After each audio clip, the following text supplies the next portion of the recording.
परम पावन जिनका नाम मात्र ही कलयुग में मुक्ति का एकमात्र जो साधन है, ऐसे गोविंद भगवान के चरणों में आई प्रणाम करते हुए और इन्हीं वेद वेदांत विद्या आनंद कंद श्री कृष्ण चरण मकरंद मिलिंद महानुभाव की वांगमय प्रतिमूर्ति श्रीमद् भागवत महापुराण। बोली श्रीमद् भागवत महापुराण की। प्रातः स्मरणीय अर्चनीय वंदनीय पूजनीय श्री गुरु चरणारविंदों में नमन करते हुए भूत भावन भगवान भोले शंकर भगवान का आवाहन करते हुए वाणी के अधिष्ठात्री देवी परा पश्यंती मध्यमा वैखरी रूप से भगवती जगदम्बा जगत जननी माँ भगवती महिषासुर मर्दनी माँ तारा के चरणों वंदन करते हुए भूत भावन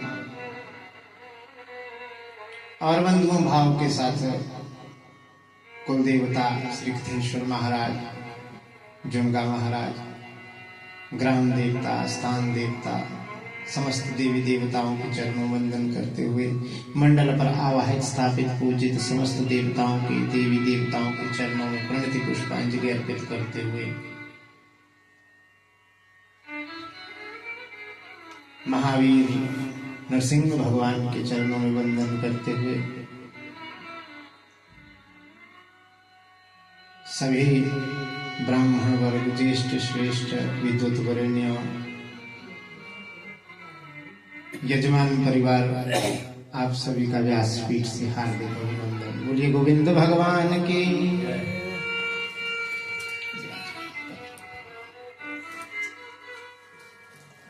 दिवंगत आत्मा ओम प्रकाश शर्मा जी की इस वार्षिक श्राद्ध के पुण्य तिथि पर उनकी धर्मपत्नी माता सुमन देवी जी,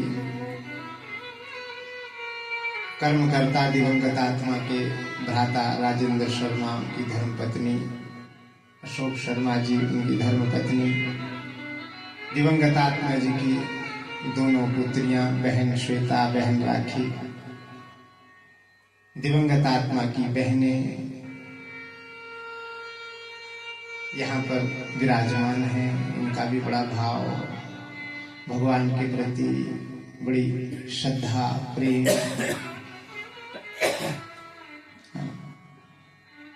और जगत जननी जगदम्बा के प्रति जो इनका विशेष प्रेम है, भगवान की कथा सुन के अम्बा मां के हृदय में प्रकाश करे। और जगदम्बा मैया की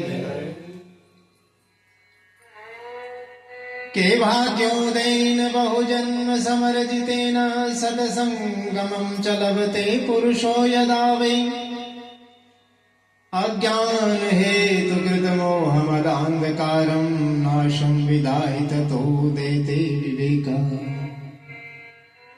एक जन्म का नहीं, जब अनंत जन्मों के पुण्य का उदय होता है तब जाकर कहीं अकिंचनों की हम सभी की भगवान के प्रति प्रीति हुआ करती है, तब जाकर कहीं सत्संग प्राप्त होता है।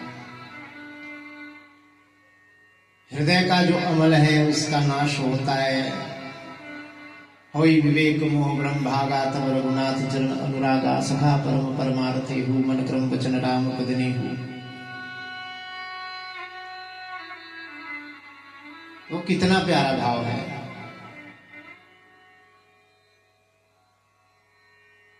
क्योंकि भागवत कहता है बंधुओं, भागवत महारानी भागवत भगवान ये कहते हैं कि जब तक सत्संग नहीं किया तब तक हमें ये भान नहीं हो सकता कि इहलोक से परलोक की जो परम यात्रा है, जो परम पावनी यात्रा है, उस यात्रा को मंगलमय कैसे करना है। क्योंकि याद रखना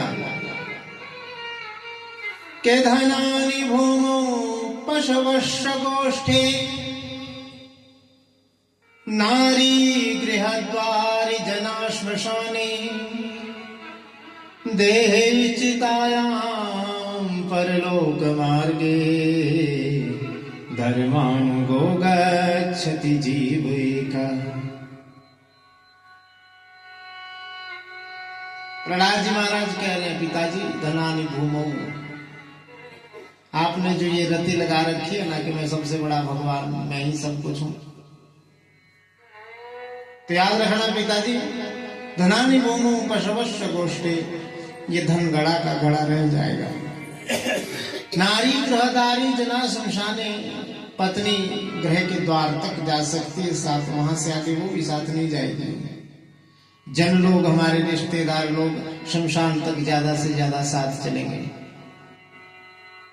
देहे चितायाम परलोक मार्गे, इस लोक से परलोक की जो यात्रा है, उस यात्रा में यदि कुछ काम जाएगा, यदि शरीर जो है ये चिता तक ही सीमित रह जाएगा। देहे चितायाम, और फिर चिता के बाद की जो यात्रा है इस अंतर जीव की,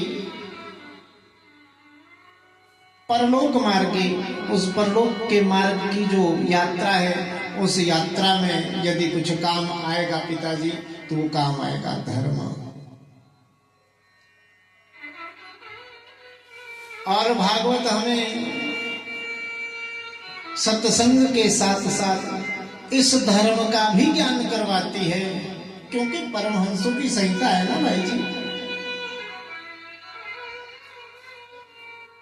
हर प्रकार के धर्म का भी हमें यही ज्ञान करवाती है। इसीलिए हम कहते हैं कि कथा के प्रारंभ में मन को यही रखना, क्योंकि मन अगर यहाँ नहीं तो कथा सुनने का फल नहीं। जैसे किसी व्यक्ति ने किसी बच्चे से कहा कि बेटा बाहर बहुत बारिश हो रही है, बहुत तेज, जाओ ये घड़ा उठाकर बाहर रख के आओ। वो बालक गया, उसने घड़ा बाहर बारिश में रख दिया, लेकिन एक काम करके आ गया कि वो घड़ा उल्टा करके रखे आया। अब बोलो उसमें पानी भरेगा? नहीं भरेगा। ऐसे ही भगवान की कथा रूपी गंगा में डुबकी लगानी होगी। भगवान की लीला कथाओं का जो अनुपम वर्षण यहाँ पर हो रहा है, यहाँ पर अपने मन रूपी घड़े को सीधा रखना। जितना घड़ा सीधा रहेगा उतना भरेगा महाराज, और उतना ही आपको आनंद आएगा। क्योंकि याद रखना, कल का कोई भरोसा नहीं है, कल क्या हो जाए। युधिष्ठिर जी महाराज एक बार बही खाते लिख रहे थे, बही खाते लिखते लिखते एक भिखारी द्वार पे आया। भिखारी ने कहा, भिक्षाम देहि राजन, भिक्षाम देहि राजन, भिक्षा मांगने का प्रयास किया।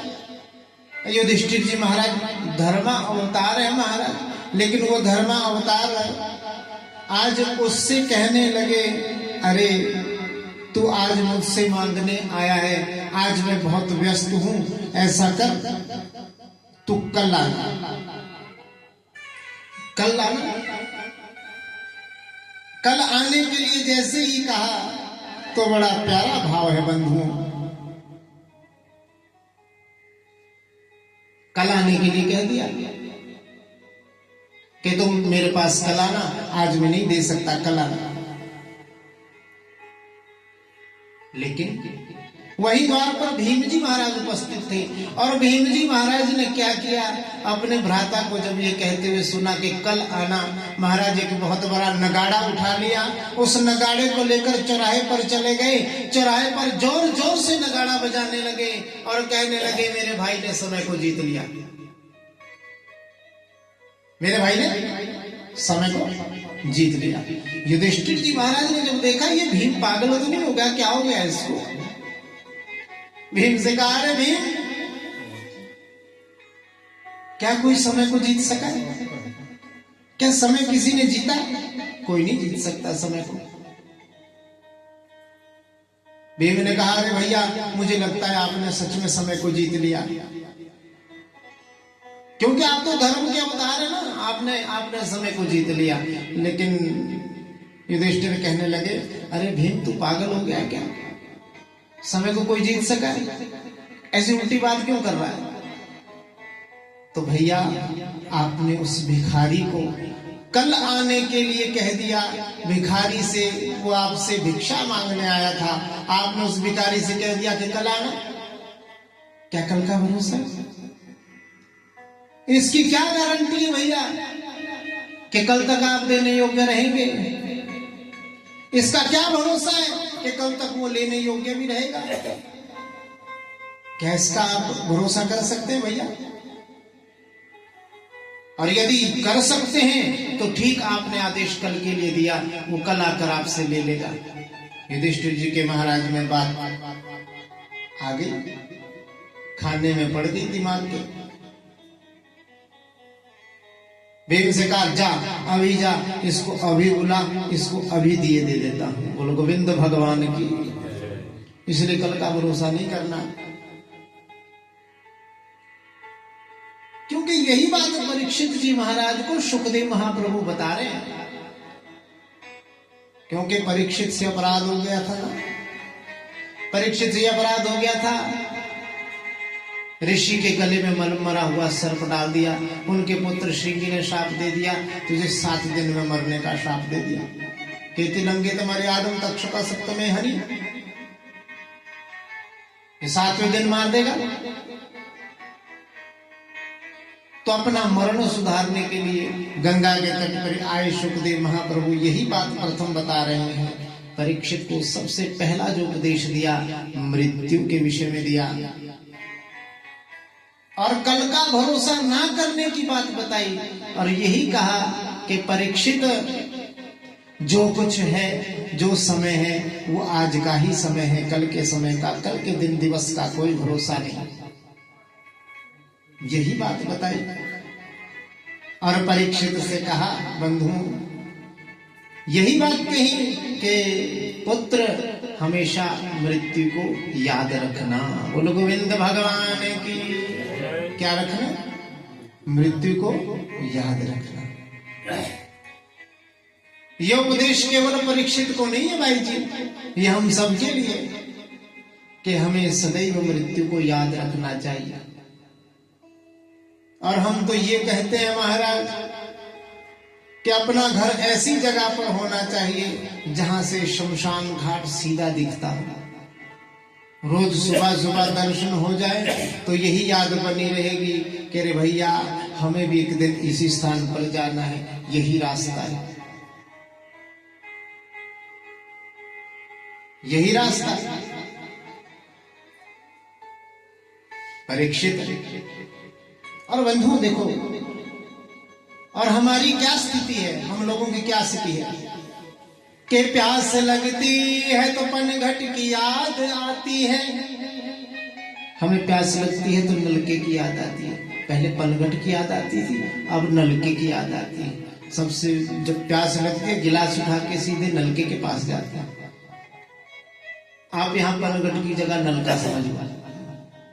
प्यास लगती है तो पनघट की याद आती है, और लाज लगती है तो घूंघट की याद आती है।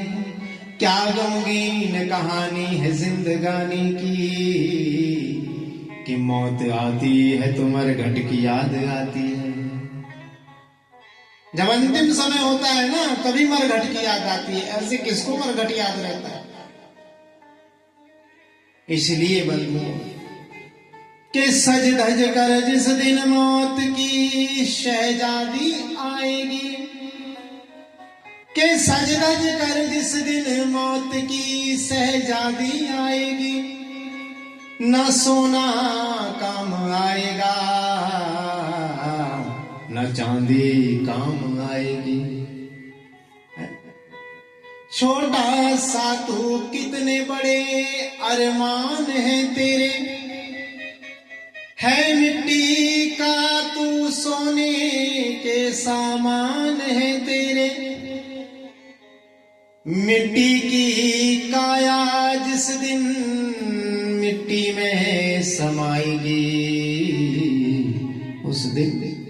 सोना काम आएगा न चांदी आएगी। उस दिन न सोना काम आएगा न चांदी आएगी। और यही बात परीक्षित से कह रहे हैं सुखदेव महाप्रभु। पुत्र सभी जीवों की यही विडंबना है, इसीलिए अपने कर्मों को सुधारो। जितने शुभ हमारे कर्म होंगे, जितने हमारे सभी शुभ संकल्प होंगे, जितने हमारे शिव संकल्प होंगे, कल्याणदायक होंगे, वैसा ही हमारा जीवन भी बनेगा। बोलो गोविंद भगवान की। बंधुओं, इसीलिए हम कहते हैं कि भाग्योदय में बहु जन्म समर्जिते न। ये हमारा भाग्य है, आपको अवसर मिला है, हम सभी को ये अवसर मिला है, बस इस अवसर का असर हो जाए सो ही बात बन जाएगी महाराज। अनन्य अनन्य कथाएं सुनाई है भगवान ने, सुखदेव महाप्रभु ने परीक्षित को बहुत कथाएं सुनाई, क्योंकि हरि अनंत हरि कथा अनंता। 1-1.5 घंटे में कितनी कथा कर लेंगे। तो आइए भाव से, जो चरित्र श्रवण करने का सौभाग्य प्राप्त हुआ है, उन चरित्रों को तो कम से कम श्रवण कर ही सकते हैं ना। बहुत कथाएं सुनाई, परीक्षित जी महाराज ने प्रश्न किए हैं, सुखदेव महाप्रभु ने उत्तर दिए हैं। सूर्य वंश का वर्णन करते करते जब चंद्र वंश के वर्ण की बारी आई तो सुखदेव महाप्रभु कहते हैं कि हे राजन, अथाता श्रूयताम राजन वंशम सोमस्य पावना यस्मिन्नेलादयो भूपा कीर्तयन्ते पुण्य कीर्तया। कि हे सुखदेव, हे परीक्षित, अब मैं तुम्हें चंद्रवंश का वर्णन सुनाता हूं, जिसमें पुरुरवा आदि बड़े बड़े दिग्गज राजा हुए हैं, जिनकी पवित्र कीर्ति संसार में फैली रही। परीक्षित, नारायण के नाभि कमल से हुए ब्रह्मा जी। देखो ध्यान से सुनना बात। मैं सोच रहा था ना, बीच बीच से हमने कथाएं आपको सुनाई। आज मेरा विचार हुआ कि शर्मा परिवार के इस आंगन में भगवान श्री कृष्ण का जन्मोत्सव भी मनाते ही चले महाराज। तो सुनो प्रेम से कि नारायण के नाभि कमल से हुए ब्रह्मा जी, ब्रह्मा जी के नेत्रों से हुए अत्रि, अत्रि के हुए चंद्रमा। कौन? चंद्रमा। और इसी से चंद्रमा से ही चंद्रवंश प्रारंभ हुआ भाई जी। चंद्रमा को ब्रह्मा जी ने ब्राह्मण, औषधि और नक्षत्रों का स्वामी बनाया। जब इनका स्वामी बना दिया, तीनों लोकों पर विजय प्राप्त करके उन्होंने भाव के साथ राजसूय यज्ञ भी किए। अनन्य प्रकार का वर्णन आता है। इसी वंश में बुद्ध हुए, इसी वंश में इला पुरुरवा का जन्म हुआ। आगे जाकर पुरुरवा का विवाह उर्वशी से हुआ, स्वर्ग की अप्सरा उर्वशी से हुआ। उर्वशी के गर्भ से 6 पुत्र उत्पन्न हुए महाराज, जिसमें आयु, श्रुतायु, सत्यायु, रय, विजय और जय। जो विजय नाम के पुत्र थे, उनके वंश में आगे चलकर गादी हुए, जिनकी एक कन्या थी जिसका नाम था सत्यवती। सत्यवती का विवाह ऋषिक नाम के एक मुनि से हुए। उन्हीं के वंश में आगे जाकर इनके पुत्र ऋषि जमदग्नि हुए, और जमदग्नि इनका विवाह रेणुका से हुआ, और जिनके गर्भ से साक्षात भगवान के कलावतार भगवान श्री परशुराम का जन्म हुआ। बोलिए परशुराम भगवान की। ऐसे अनन्य भगवान के 24 अवतारों की कथाएं भागवत जी हमारा। इसी वंश में आगे जाकर है वंश का, इसमें भगवान ने, परशुराम भगवान ने उद्धार किया। क्षत्रियों का संहार भी किया। आगे जाकर इसी वंश में सूर्यचंद्र वंश में राजा नहुष हुए। इनके यहाँ 6 पुत्र पैदा हुए, यति, ययाति, संयाति, आयाति, वियति और कृति। इसमें आगे जाकर शुक्राचार्य आदि की पुत्री देवयानी से बहुत देवताओं का बड़ा भारी वर्णन है महाराज। इसी वंश में रंति देव भगवान हुए। रंति देव एक नाम के राजा हुए। इसी वंश में दुष्यंत, शकुंतला और भरत हुए महाराज। इस प्रकार से जब वंश चलता रहा, परीक्षित को बताते रहे सुखदेव महाप्रभु चंद्रवंश के राजाओं का। और हे परीक्षित, रंति देव जी के ही वंश में कौरव और पांडव हुए। जो राजा रंति देव हुए ना चंद्रवंश में, इन्हीं के पुत्र आगे जाकर कौरव और पांडव हुए। जो ययाति सबसे बड़े बेटे थे, उनके पुत्र हुए यदु। यदु के पुत्र हुए देवमीर। और जो यदु थे, यदु से ही चला यदुवंश, जिस वंश में भगवान श्री कृष्ण का जन्म हुआ है। बोलो कृष्ण बलदेव की। देवमीर की 2 पत्नियां थी। कितनी पत्नियां? 2। एक पत्नी के हुए अर्जन्य और पर्जन्य, दूसरी पत्नी के हुए शूरसेन। कौन हुए? शूरसेन। देखो, कृष्ण के, भगवान श्री कृष्ण के वंश का वर्णन हो रहा है, इसलिए मैं चाह रहा हूं कि आपको बड़े प्रेम से समझाऊं, इसलिए आप ध्यान से सुनो बात। इसमें जो पहली पत्नी थी, उसमें जो पुत्र हुए थे अर्जन्य। अर्जन्य के 9 पुत्र हुए, जिन्हें हम क्या कहते हैं? नवनंद। आरी बात समझना, जिन्हें नवनंद भी कहते हैं। जिसमें सबसे बड़े कौन थे? बोलो, नंद बाबा। सबसे बड़े कौन थे? नंद बाबा। और नंद बाबा को ही, इन नवनंदों को ही आनक दुंदुभी भी कहा जाता है। क्योंकि जब ये पैदा हुए महाराज, नवनंद जब पैदा हुए, नंद बाबा जब पैदा हुए, तो स्वर्ग में दुंदुभियां बजने लगी महाराज। तो इसलिए इनका नाम आनक दुंदुभी भी कहा गया। इसी में दूसरी पत्नी, जिनसे शूरसेन हुए थे, किसकी पत्नी? देवमीर की पत्नी। 2 पत्नियां थी। एक पत्नी की अर्जन्य और पर्जन्य, दूसरी पत्नी के हुए शूरसेन।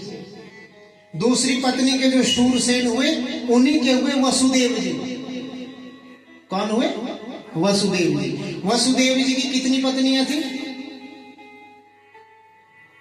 कितनी पत्नियां थी? चलो बताओ ना। सब कुछ लिखा है भागवत में महाराज। अब कोई बताता ही नहीं है, तो मेरी थोड़े ना इसमें गलती। 7 पत्नियां थी महाराज वसुदेव जी। कितनी? हाँ।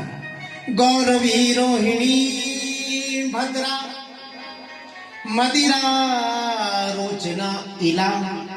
कितनी हुई? गिनना, उंगली दोबारा से लगाओ। के गौरवी, रोहिणी, भद्रा, मदिरा, रोचना, इला, देवकी प्रमुखा आसन, पत्न्या आनक दुंदुभी।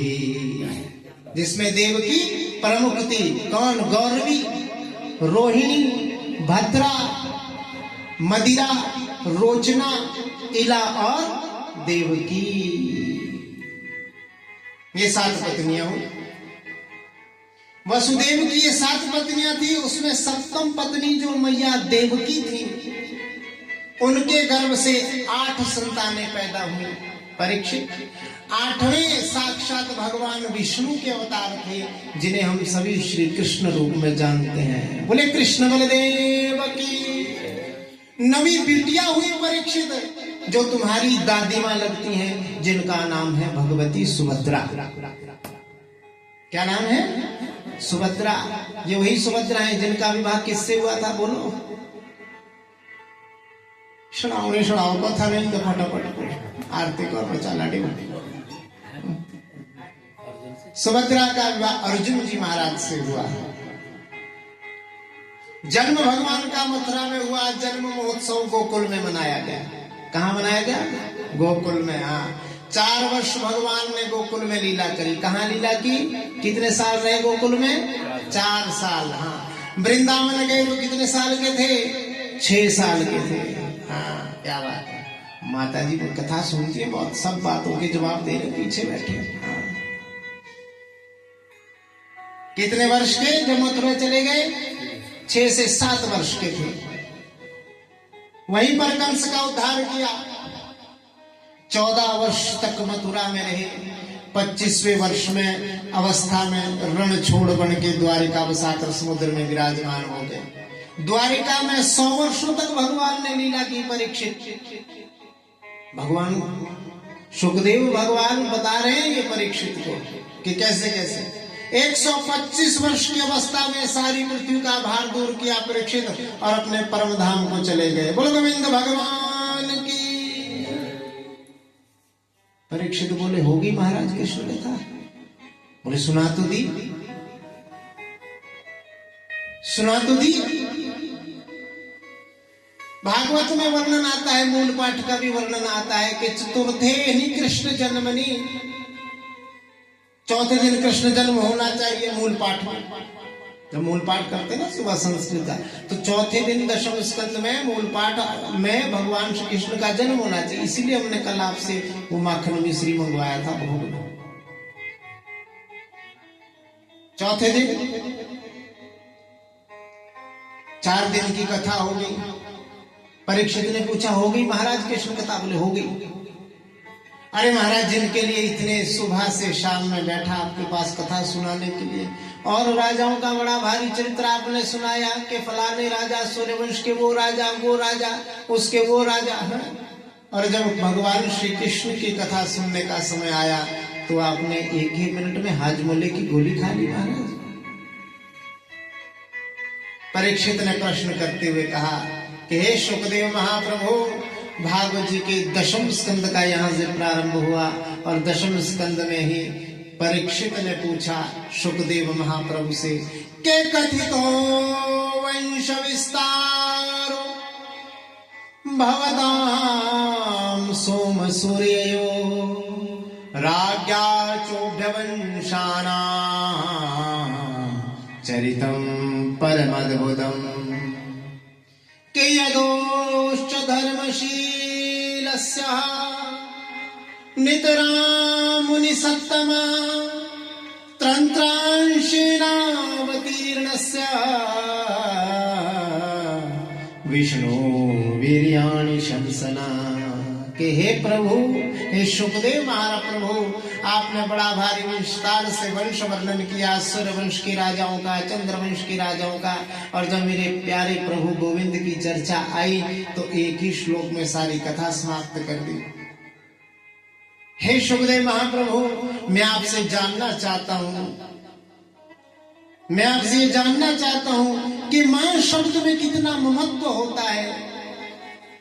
जिसे हम कहते हैं मां, तो मेरे प्रभु कृष्ण 2 माओं के पुत्र कैसे हुए? मैं आपसे जानना चाहता हूं जिसमें 2 बार लगता है मां मां। मां को पुकारने में तो 1 बार ही मां लगता है, लेकिन मामा को बुलाना हो तो 2 बार मामा लगता है। तो भगवान ने अपने ही मामा का वध क्यों किया? महाराज, मैं जानना चाहता हूं बलराम जी देवकी मैया के 7म पुत्र और रोहिणी माता के भी 2 माताओं के पुत्र कैसे हुए? मैं ये भी जानना चाहता हूं। सुखदेव महाप्रभु ने कहा कि 4 दिन हो गए, कुछ खा ले, कुछ पी ले, भूख लगी होगी, प्यास लगी होगी, शौचादि से निवृत्त होना होगा। परीक्षित, इतने दिनों तक कथा तूने सुनी है बिना किसी बाधा के, बिना किसी अवरोध के, कुछ खा ले, कुछ पी ले। सुखदेव महाप्रभु से परीक्षित जी महाराज ने कहा, प्रभु केनैषाति दुस्सहा क्षुम्ना त्यक्तोदमपि बाधते पिबन्तं त्वन्मुखाम्बोजा अच्युता हरिकथामृतम। हे प्रभु, नैषाति दुस्सहा क्षुम्ना, मुझे भूख नहीं लग रही, मुझे प्यास नहीं लग रही। त्यक्तोदमपि बाधते, मुझे किसी भी प्रकार की कोई बाधा नहीं है। आपके मुख से अच्युत भगवान की कथाएं सुन के मेरा मन विह्वल हो गया, आनंद से भर गया है। प्रभु मैं एक राजा हूं, चक्रवर्ती सम्राट परीक्षित मुझे कहते हैं सभी। मैंने अपने जीवन में इतना खाया है प्रभु कि उस खाए हुए को इकट्ठा करूं तो अन्न भंडार खुल जाए। मैंने अपने जीवन में इतना पहना है, उस पहने हुए को इकट्ठा कर दूं तो वस्त्रों का अंबार लग जाए। मैंने अपने जीवन में इतने देश विदेश घूमे हैं कि जो कोई स्वप्न में नहीं सुन सकता, लेकिन इन 4 दिनों में मेरे प्रभु आपके मुख से अच्युत भगवान की कथाएं सुन के मेरा मन इतना तृप्त हो गया। मेरा मन तृप्त नहीं हो पा रहा है, मेरा मन भगवान की कथाएं सुनने का बारंबार कर रहा है। आपके मुख से कथाएं सुन के मेरे जन्म जन्म की प्यास मुक गई, मेरे जन्म जन्म की भूख मुक गई, मेरे जन्म जन्म का सारा क्लेश समाप्त हो गया। इसलिए प्रभु आप तो आज हरि की कथा सुनाओ। बोलो गोविंद भगवान की। भगवान की मंगलमय कथा सुनने से बंधुओं कल्याण ही होता है, और 3 का कल्याण होता है। हम यहाँ कितने हैं? हम यहाँ 3 हैं। वक्तारम पृच्छकम श्रोत्रिम, एक वक्ता है, एक श्रोता है, और तीसरा कौन? बोलो, भगवान। 3 है ना, एक वक्ता, एक श्रोता और तीसरा गोविंद ठाकुर है महाराज। वो सब सुन रहा है, वो सब देख रहा है। इसलिए जिस प्रकार से प्रश्न करता 3 का कल्याण, एक सुनने वाले का, एक कहने वाले का, और तीसरा उस विषय में कोई बात कोई छूट जाए उस प्रश्नकर्ता का। 3 का सदैव कथा सुनने से कल्याण हुआ करता है। बोलो गोविंद भगवान की। जैसे जो भगवान शालिग्राम का अभिषेक करे उसका भी कल्याण। पीयूष जी आप सुबह सुबह अभिषेक करते हैं ना? तो अभिषेक करते हैं ठाकुर जी का, शालिग्राम भगवान का, इनका भी कल्याण। और उस चरणामृत को बांटने वाला जो उससे बचता है, उससे स्नान का जो जल होता है उसका चरणामृत हम उसको कहते हैं, जिसे आपको शाम को पंचामृत में मिला देते हैं ना, इसमें तो सबको मिलता है। तो जो पंचामृत बांटता है उसका भी कल्याण, और उस चरणामृत को जो ग्रहण करता है उसका भी कल्याण महाराज। बोलो गोविंद भगवान की। इसलिए तुमने ये प्रश्न करके परीक्षित आज सबका कल्याण कर दिया। आज हमारा भी कल्याण हो गया और आपका भी कल्याण हो गया।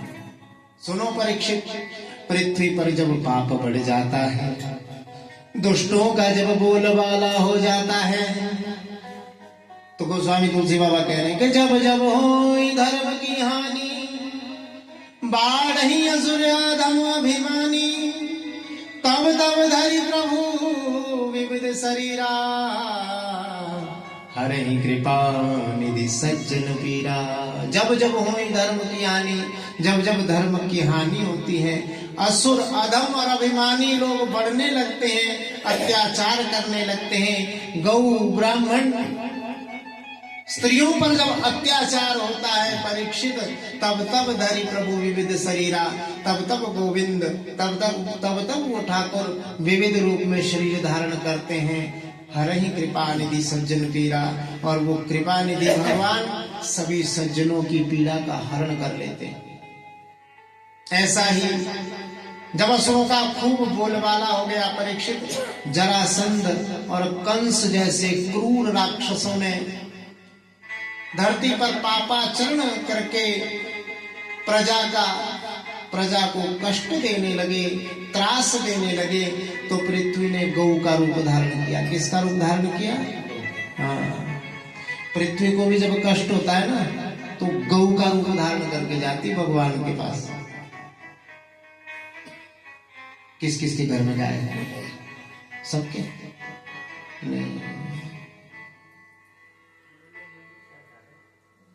नहीं पाल दिया गए, बड़ी मुश्किल होता है।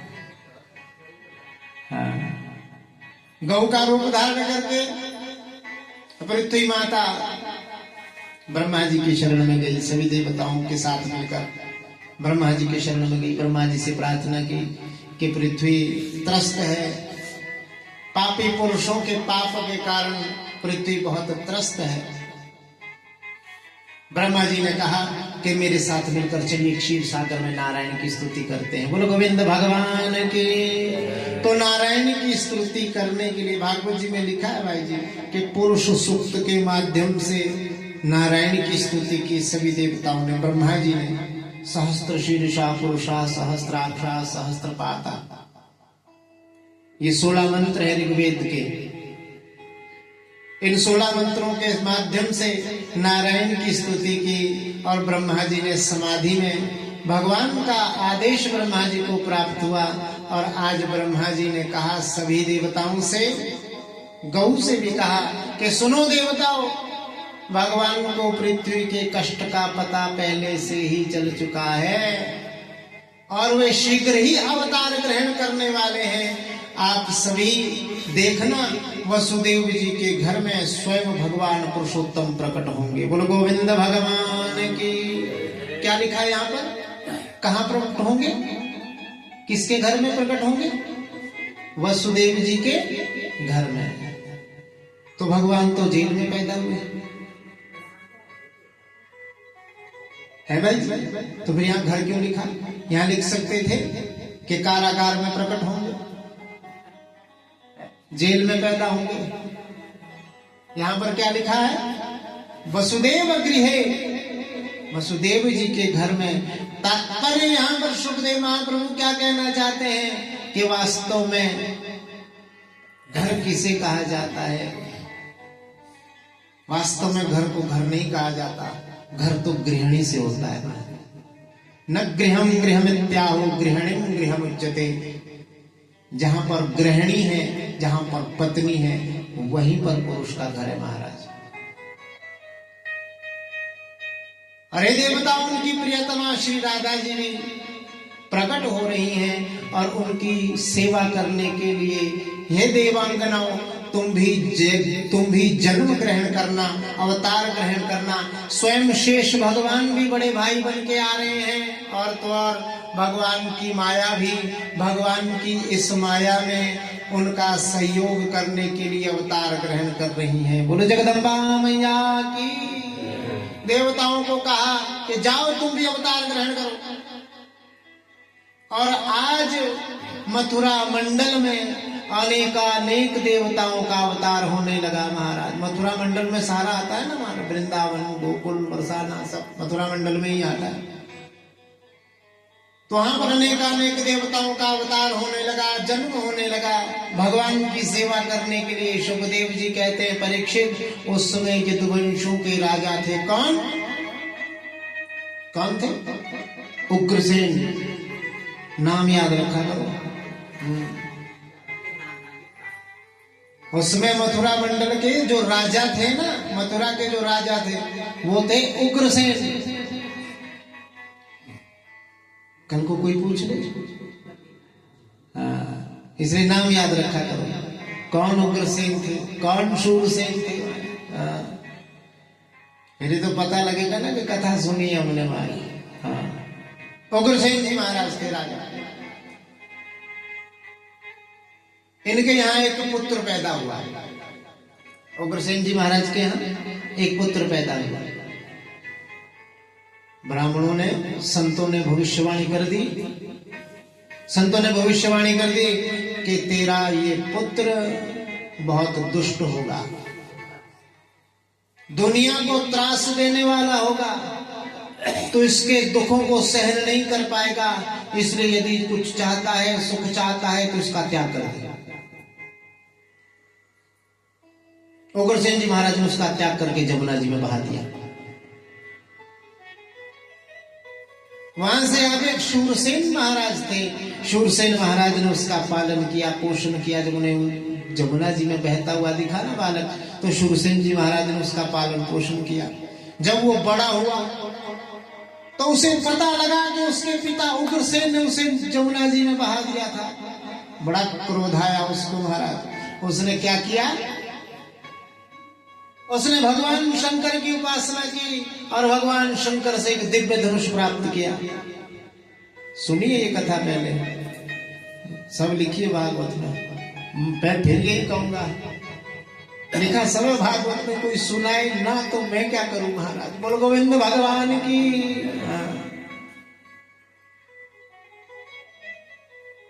इसने धनुष प्राप्त किया। शंकर भगवान ने कहा ये धनुष ले, और का नाम रख दिया था कंस। क्या नाम रख दिया था? कंस। उसने उस धनुष का बड़े प्रेम से उस धनुष को ग्रहण किया। शंकर भगवान ने कहा वैसे तो इस धनुष को कोई छू नहीं सकता, कोई उठा नहीं सकता, कोई मोड़ नहीं सकता और कोई तोड़ नहीं सकता, लेकिन जिस दिन, याद रखना कंस, जिस दिन किसी ने इस धनुष को उठा लिया, इस पे प्रपंचा चढ़ा ली, इसे मोड़ दिया और साथ में अगर तोड़ भी दिया तो समझ लेना वो तुझे नहीं छोड़ेगा। उस दिन समझ लेना तेरी मृत्यु तेरे निकट है। इसलिए जो मैंने आशीर्वाद तुझे दिया है, मैंने जो तुझे धनुष दिया है, ये दुनिया की, ये संसार की, ये प्रजा की सेवा करने के लिए दिया है, रक्षा करने के लिए दिया है। इसका उपयोग सोच समझ के करना, क्योंकि भोले बाबा तो बहुत भोले है ना जी। क्षणे रुष्टा क्षणे तुष्टा रुष्टा तुष्टा क्षणे क्षणे। कोई शंकर भगवान की उपासना करे तो उसको उस भक्त को उस उपासना का फल तो देना ही पड़ता है ना जी। तो ऐसे ही दिया। और धनुष लेके इसने मथुरा मंडल पर आक्रमण कर दिया और अपने पिता उग्रसेन को पकड़ा रखा, गृह में डाल दिया। पिता से कहा मुझे त्यागा था, लेकिन आप फिर भी पिता हैं, आपका वध नहीं करूंगा। पकड़ के कारागृह में डाल दिया। उग्र किम पौरुषम, बहुत निर्बल राजा थे उग्रसेन जी महाराज। उन्हें पकड़ लिया, जेल खाने में डाल दिया और स्वयं राजा बन गया महाराज। बोलो गोविंद भगवान की। पला बड़ा किसके पास? शूरसेन जी महाराज के पास। इसमें नाम आते हैं ना तो परेशानी हो जाती कि क्या कह रहे हैं, इसलिए आपने ध्यान से सुनना। पला बड़ा कंस किसके पास था? शूरसेन जी महाराज के पास। अब जब ये राजा बन गया, जब ये राजा बन गया तो उसने क्या किया? उसकी एक चचेरी बहन थी जिसका नाम था देवकी। इसने विचार किया कि मैं अपनी बहन का विवाह किसके साथ करूंगा? वसुदेव जी के साथ। वसुदेव जी किसके पुत्र थे? शूरसेन जी महाराज के। यही तो बात है, यही तो बात है। किसके पुत्र थे? शूरसेन जी महाराज। वसुदेव जी से भाव के साथ, प्रेम के साथ इसने रिश्ता लगाया और अपनी बहन का विवाह करना प्रारंभ कर दिया। खूब अन्न धन, पशु, गाय, सेनाएं, दास दासियां खूब दिए महाराज दहेज में। बहुत समय बीत गया था राज्य करते करते कंस को। सभी लोग कंस से बहुत परेशान थे। कंस ने सोचा कि यही मौका है सबके हृदय में अपना स्थान बनवाने का। इसने क्या कहा कि आज तो मैं अपनी बहन देवकी को स्वयं इसका रथ हाँकूंगा, इसका सारथी बनूंगा। आगे बैठ गया, रथ के आगे सारथी को उतार दिया और लगाम हाथ में धारण की और अपनी बहन का रथ हाँकने लगा। अभी रास्ते में चलते चलते थोड़ा आगे ये पहुंचा था। अब इसने ड्रामा करना शुरू किया। आंखों में आंसू भर लिए महाराज मगरमच्छ वाले। कहने लगा बहन तेरे बिना भी नहीं रह पाऊंगा, तू तो मेरी बहुत प्यारी बहन थी, आज तू भी मुझे छोड़ के जा रही है, तेरा विवाह हो रहा है, कुछ समय जब समय मिला करे तो अपने भाई से मिलने जरूर आया करना। मगरमच्छ वाले आंसू से लोगों ने सोचा कि देखो कंस महाराज हमारे कितने अच्छे हैं, हम तो वैसे ही इनको सोचते थे कि ये बहुत क्रूर है, लेकिन हृदय इनका कितना प्रेम भरा है, कितने कमजोर है बेचारे, हृदय से रो रहे। उधर स्वर्गलोक में नारद जी ने भगवान नारायण से कहा, प्रभु यदि सबके हृदय में इसके ऐसी प्रेम बन गया तो फिर इसका पाप का घड़ा कैसे भरेगा। नारायण भी उठे, तुरंत आकाशवाणी करवा दी, क्या अष्टमो गर्भो हन्यताम बहसे बुधा, के हे कंस, जिस बहन का रथ तू बड़े प्रेम से हाँक रहा है, अस्यस्ताम अष्टमो गर्भो, इसी का 8वां गर्भ तेरा काल होगा। और जैसे ही आकाशवाणी शांत हुई, कुछ क्षण के लिए सब कुछ शांत हो गया। इसने पीछे मुड़कर देखा कि देवकी का 8वां पुत्र मेरा वध करेगा। इसने तलवार निकाल ली। तलवार निकालकर जैसे ही देवकी को मारने के लिए आगे बढ़ा कि ना रहेगा बांस, ना बजेगी बांसुरी, मैं इस देवकी का ही वध कर दूंगा। जब इसका 8वां गर्भ मेरा काल होगा तो ये जब देवकी ही जीवित नहीं रहेगी तो काल कहां से पैदा होगा।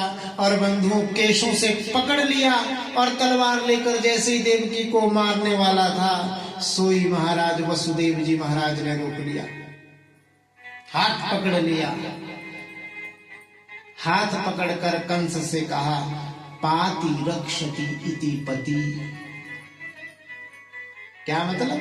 जो अपनी पत्नी की हर प्रकार से रक्षा करे वास्तव में वही पति कहलाता है। हर प्रकार से जो अपनी पत्नी की रक्षा करे, हर कष्ट से, हर दुख से, हर पीड़ा से, सुख में दुख में जो साथ रहे, वही तो पति है। वसुदेव जी ने कहा, राजनी आप क्या कर रहे हो? अभी तो आप बड़े प्रेम से रथ हाँक रहे थे, हैं? अभी आप अपनी बहन को मारने के लिए उद्यत हो गए, क्या बात है? अरे वसुदेव, तू तो मेरा मित्र है, तूने नहीं सुना आकाशवाणी ने क्या कहा कि इसकी 8वीं संतान मेरा काल होगी? तो अपने काल को अपनी आंखों के सामने कैसे देख सकता हूं? जब ये जीवित ही नहीं रहेगी तो मुझे मारने वाला पैदा कहां से होगा? वसुदेव जी ने कहा, राजन क्या मूर्खों भरी बात कर रहे हो? एक तो ये स्त्री है, दूसरी ये नवविवाहिता है, अभी अभी इसका विवाह कन्यादान आपने किया। आपकी बहन ये है, इसका भी अभी आपने कन्यादान किया और अभी आप इसको मारने आ गए। आपको लज्जा नहीं आ रही? कंस ने कहा, देखो वसुदेव, इस समय मेरे सिर पर भूत सवार है। यदि मुझे पता ना होता तो मैं कुछ ना करता, लेकिन आकाशवाणी हुई है, मैं अभी इसका वध कर दूंगा, मैं अपनी मृत्यु को पैदा ही नहीं होने दूंगा। वसुदेव जी हंसते हुए कहने लगे, अरे महाराज कंस क्या बात करते हो कि मृत्युम जन्मताम वीरा देहेन सहजायते अद्यवा शतां देवा मृत्युर्वे प्राणिनां ध्रुवा। हे राजन, मृत्युम जन्मतां वीरा, क्या वीर कह के पुकारा कंस को? अरे वीर, अरे राजा, मृत्युम जन्मतां वीरा। जब आदमी पैदा होता है ना तो उसके साथ ही उसकी मौत भी पैदा हो जाती है। देहेन सह जायते, इस देह के साथ ही इसके नष्ट होने के कारण, स्थान, समय सब निश्चित हो जाता है। देहेन सह जायते अद्यवा शतांतेवा, अद्य अभी हो जाए या 100 साल बाद हो जाए, मृत्युर्वी प्राणिनां ध्रुवा, मृत्यु तो आदमी की ध्रुव है। ये कैसी बात करते हो राजन? क्या कोई मौत को जीत पाया है? क्या कोई मौत को जीत सका है? आप तो सबको जानते हो राजन, फिर ये छोटे छोटे बालकों की तरह ऐसा व्यवहार क्यों कर रहे हो? कंस ने कहा, देखो वसुदेव, यदि कोई विशेष बात कहनी है तो वो कहो, मुझसे इस तरह की बात करने की आवश्यकता नहीं। वसुदेव जी ने सोचा शायद पुत्र प्रदान करने से देवकी को बचा लूं, या हो सकता है यदि मेरे संतान हो, लड़का हो, तो क्या पता कंस ही मारा जाए, इसका क्या भरोसा। इसलिए मेरा विचार से तो मुझे लगता है क्या पता कंस ही मर जाए। विधि का लेखा कौन जानता है, कौन जान सकता है, किसी का कोई पता नहीं कब कल क्या हो जाए। यदि मेरे बेटा पैदा हुआ और वो इतना पराक्रमी हुआ, कल को कंस को ही मार दे। इसलिए बंधुओं, क्या पता कब क्या हो जाए, किसको किस चीज की आशा है, कोई पता नहीं। जैसे एक बार आकाश में ना भाई जी एक कबूतर और कबूतरी उड़ रहे थे, बड़ी प्यारी कथा। कबूतर और कबूतरी आकाश में उड़ रहे थे।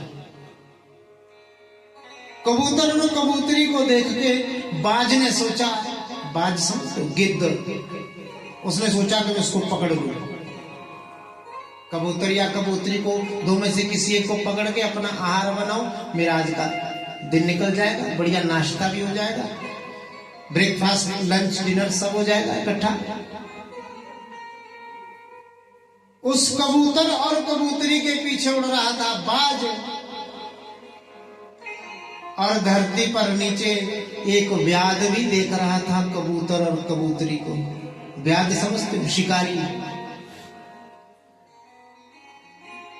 उसने सोचा कि आज मैं एक कबूतर कबूतरी इस जोड़े को मारूंगा, मारकर बढ़िया सुंदर आनंद से अपना पेट भरूंगा। अब जैसे ही मारने के लिए उसने अपने धनुष में प्रत्यंचा खींची, बाण चढ़ाया मारने के लिए, तो उसी समय क्या देखा, उसे कुछ दिखाई नहीं दे रहा। उसी समय क्या हुआ कि नीचे एक सांप रेंग रहा था। उसने सांप ने उस व्याध के पैरों में डंक मारा, दंश मारा, उसका निशाना चूका और निशाना सीधा जाके बाज को लग गया। महाराज बोलो गोविंद भगवान की। कबूतर और कबूतरी बच गए। कबूतर और कबूतरी को मारने के लिए एक व्याध था और एक कौन था, बाज। निशाना चूका, निशाना बाज को जाके लगा। तो विधाता की गति बड़ी विचित्र है, कब किसके साथ कब कहां पर क्या हो जाए कोई पता नहीं। और बंधुओं, यही सोचकर आज वसुदेव जी ने कहा, फिर समझाने का प्रयास किया कि आप जैसा यशस्वी, आप जैसा पराक्रमी एक नारी पर तलवार मारे, एक नारी को मारने का प्रयास करे, ये आपको शोभा नहीं देगा। कंस ने फिर कहा, कोई और बात करो वसुदेव, आज इसका वध करके रहूंगा, मैं इसे छोड़ूंगा नहीं। अंत में वसुदेव जी ने सोचा कि मुझे लगता है ऐसे ये देवकी को नहीं छोड़ेगा। तो आज वसुदेव जी ने कहा के पुत्रान् समर्पयिष्ये अस्या यतस्ते भयमुत्थितम्। राजन, पुत्रान् समर्पयिष्ये, मैं उन पुत्रों को आपको प्रदान कर दूंगा जिससे आपको भय हो। लगता है भाई जी कंस को व्याकरण नहीं आता था, उसने नहीं पढ़ा था पाणिनि सूत्र अयोण ऋग अयोम अय और हैवरट है, ये 14 सूत्र उसको नहीं आते थे बेचारे को। और ना ही उसने कालिदास, ना ही उन्होंने पाणिनि का व्याकरण पढ़ा था। व्याकरण में एक बड़ा सुंदर सूत्र दृष्टिगोचर होता है भाई जी, आपको तो सारा पता है। उसमें वरना भी प्रतिषेधे परमम कार्यम, सूत्र से पर कार्य हो जाता है। अर्थात जिन पुत्रों से तुम्हें भय है, भय नहीं है, दे दूंगा। क्या मतलब, जिन पुत्रों से तुझे भय नहीं है वो पुत्र आपको दे दूंगा। और कंस जानता था कि वसुदेव जी कभी झूठ नहीं बोलते, वो सत्य बोलते हैं। अतः वसुदेव जी की बात मान ली देवकी और वसुदेव जी को छोड़ दिया। समय आने पर परीक्षित देवकी के गर्भ से एक पुत्र का जन्म हुआ जिसका नाम था वसु कीर्तिमान। आज उस पुत्र को अपने हाथों में उठाकर सोचना बंधु, उस पुत्र को अपने हाथों में अपनी गोद में उठाकर उस पुत्र को ले जा रहे हैं किसके पास? कंस के पास। और जैसे ही कंस, आज वसुदेव और देवकी को कष्ट तो बहुत हुआ महाराज, कष्ट किसको नहीं होगा है? अपने कलेजे का टुकड़ा निकाल अपने हाथों से देना, कंस को पता वो मार देगा। कष्ट तो बहुत हुआ, पर इससे बड़ा कष्ट उन्हें इस बात का था, ये कष्ट नहीं था, सबसे बड़ा कष्ट उन्हें इस बात का था कि कहीं हमारा वचन झूठा ना हो जाए। और बंधु ऐसे जो सत्यवादी होते हैं ना, वो बड़े से बड़ा कष्ट सहन कर जाते हैं, बड़े से बड़ा कष्ट सहन कर जाते हैं। कंस के पास उस कीर्तिमान बालक को, प्रथम बालक को सौंपा। आज जैसे उस बालक को देखा तो कंस के मन में दया आ गई। क्या आ गई? दया। जैसे देखा कि नहीं, मुझे तो इस बालक से कोई भय नहीं है, वास्तव में जिस बालक से मुझे भय हो तो 8वां गर्भ है।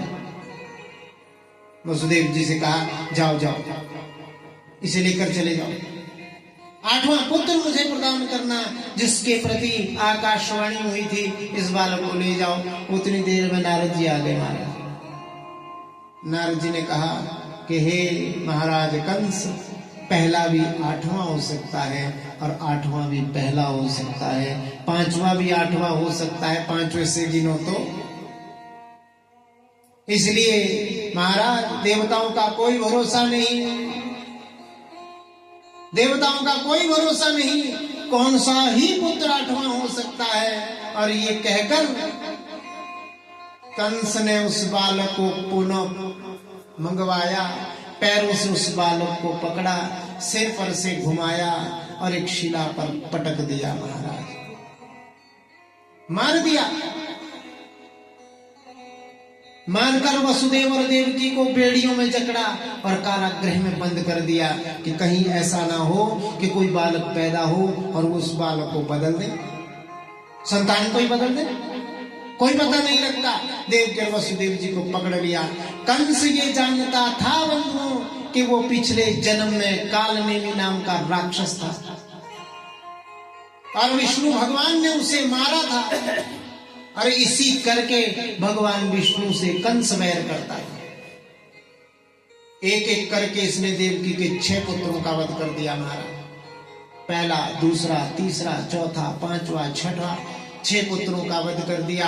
अब 7म गर्भ में साक्षात शेष भगवान पधारे। कौन पधारे? शेष भगवान। भगवान ने योग माया को बुलाकर आदेश दिया, योग माया तो माता देवकी के गर्भ से शेष जी भगवान का कर्षण करके माता रोहिणी के गर्भ में स्थापित कर आओ, जो इस समय कहां? नंद भवन में है। कौन? रोहिणी, मेरे परम प्रिय मित्र के घर में जो इस समय है, जिसे मैंने उसे आदेश दिया। ऐसा वर्णन आता है कि वसुदेव जी ने स्वयं कहा था रोहिणी से कि रोहिणी तुम यहाँ पर सुरक्षित नहीं हो, क्योंकि वो प्रतिदिन वसुदेव और देवकी को मिलने आती थी। उन्हें इस बात का भय हो गया कि कहीं ये रोहिणी को भी कोई कष्ट ना पहुंचाए, इसलिए रोहिणी से कहा था कि तुम जाकर नंद भवन में रहना, वहां पर मेरा मित्र है, उसके साथ वहां पर रहना, वो तुम्हारी सुरक्षा करेगा। वहां पर भेज दिया। और इधर 7म गर्भ में योग माया ने देवकी के उस 7म गर्भ का कर्षण किया और माता रोहिणी के गर्भ में जाकर स्थापित कर दिया। और योग माया से कहा कि तुम भी यशोदा की क्या बनकर पहुंचो? पुत्री, यशोदा की पुत्री बनकर आना और वहीं पर रहना। जब 8म गर्भ में मैं माता देवकी के गर्भ में आऊंगा तो वसुदेव जी जो इस अवतार में मेरे पिता होंगे, वो मुझे उठाकर माता यशोदा के आंगन में छोड़ के आएंगे, वहां से तुम्हें उठाकर ले आएंगे। और यहाँ पर कंस जब तुम्हें मारने का प्रयास करेगा तो तुम अष्टभुजा रूप में प्रकट हो जाना। तुम्हारी 9 बार साल में 4 बार, 2 बार गुप्त रूप में और 2 बार प्रकट रूप में तुम्हारी खूब पूजा होगी महाराज। बोले जगदम्बा मैया की। तुम्हें चंडिका, दुर्गा, भगवती, जगदम्बा, जगज्जननी, राजराजेश्वरी, 10 महाविद्याओं के रूप में खूब संसार में पूजी जाओगी और तुम सभी को भोग, मोक्ष, योग सब प्रदान करने वाली बनोगी। इस प्रकार से भगवान ने आदेश दिया। अब की बार अष्टम गर्भ का जब कर्षण किया, योग माया ने रोहिणी के गर्भ में स्थापित किया और स्वयं भी यशोदा की नंद की पुत्री बनकर माता यशोदा के गर्भ में आई। तो इधर कंस को जब ये पता चला कि अब सप्तम जो गर्भ था किसका, देवकी का, वो समाप्त हो गया है, वो गिर गया है, तो कंस ने कहा कि धन्य हो, आज भगवान ने एक और बालक के वध के पाप से मुझे मुक्त कर दिया। और इस प्रकार से अब की बार जब अष्टम गर्भ में साक्षात नारायण जब देवकी के गर्भ में पधारे, बंधुओं, देवकी के गर्भ में जैसे ही पधारे तो ऐसा वर्णन आता है पूरा कारागृह चमक उठा महाराज। इतना चमक उठा कारागृह, प्रकाशमान हो गया। ये कंस जब आता, देवकी के पास पहुंचता, ये देखता कि मैं अभी स्वयं इसका वध करने जाऊंगा, लेकिन जब वो देवकी के मुख के पास पहुंचता तो सारा जो पाप, सारा जो मल इसके बुद्धि में था वो सब धुल जाता और ये सोचता कि नहीं, स्त्री का वध नहीं करना, एक बालक का वध नहीं करना। और जैसे ही वहां से वापस अपने कक्ष की ओर जाता तो सारा खुरापात इसके दिमाग में भर जाता हमारा। जब ये पास जाता तो नहीं मारूंगा, जब दूर जाता तो दृढ़ भाव से भगवान के जन्म की प्रतीक्षा करता और सोचता कि जैसे ही पैदा होगा मैं इसका वध कर दूंगा। और ऐसे ही परीक्षित ये स्थिति हो गई कंस की कि आसीन सम्य सस्तिष्ठम मुंजान पर्यटन महिम। ये चलते उठते बैठे सोते जागते हर क्षण में इसे एक ही बात याद आती कि अभी पैदा हुआ, अभी पैदा हुआ, अभी पैदा हुआ। कैसा बैर भाव है हमारा। एक भक्त भी इतना याद नहीं करता भगवान को जितना ये कंस कर रहा महाराज। सोते बैठते उठते जागते भगवान के जन्म की प्रतीक्षा कर रहा है कि कब पैदा हो। आज इस कंस को परीक्षित चिंतयानो हृषिकेशम अपश्यंतन्मयम जगत, भगवान का चिंतन करते करते सारा संसार इसे कृष्ण में ही दिखने लगा महाराज। चाहे बैर भाव से दिख रहा है पर दिख रहा है। सभी देवता भी आए गर्भ में। गर्भ स्तुति यहाँ पर भगवान की वर्णन आती है। सत्यव्रतम सत्य परम त्रिसत्यम सत्यस्य योनि निहितम च सत्यम सत्यस्य सत्यम मृत सत्य नेत्रम सत्यात्मकम त्वां शरणम प्रपन्ना। सत्य सत्य कहकर 9 बार भगवान को सत्य कहा। क्यों कहा 9 बार? 9 पूर्णांक है महाराज, पूर्ण 9, इसलिए 9 बार। और पूर्ण कौन है? कौन है पूर्ण? पूर्ण तो केवल परमात्मा है। हम सब तो वैसे ही अपूर्ण है महाराज, अपूर्ण है। पूर्णमदः पूर्णमिदं पूर्णात् पूर्णमुदच्यते पूर्णस्य पूर्णमादाय पूर्णमेवावशिष्यते। पूर्णमदा ये भी पूर्ण, पूर्णमिदम ये वो भी पूर्ण, ये भी पूर्ण। पूर्णस्य पूर्णमदः पूर्णमिदं पूर्णात् पूर्णमुदच्यते। पूर्ण से पूर्ण निकाल दो फिर भी पूर्ण ही बचे महाराज। जैसे कैसे बचता है? हमने घड़े से पूछा भाई जी, हमने कहा क्यों घड़ा भाई जी? उसने कहा राधे राधे पंडित जी। घड़े ने कहा, हमने कहा किससे बने हो? तो घड़ा क्या कहेगा कि पूरे का पूरा किससे बना है? मिट्टी से। पूरे का पूरा मिट्टी से बना है। तो कहने का क्या मतलब है कि जो घड़ा बना है वो पूरे का पूरा मिट्टी से ही बना है। पर याद रखना, ये बात बताना मुझे, पूरे का पूरा घड़ा बना है पूरा मिट्टी से, पर संसार की पूर्ण मिट्टी क्या उस घड़े में पूरी है? नहीं, यही बात समझ। पूरा घड़ा बना है मिट्टी से, पर संसार की क्या सारी मिट्टी उस घड़े में है? नहीं है, नहीं है ना। ऐसे ही ये भी पूर्ण है, ये घड़ा भी पूर्ण है, और वो बाहर जो मिट्टी है वो भी पूर्ण है।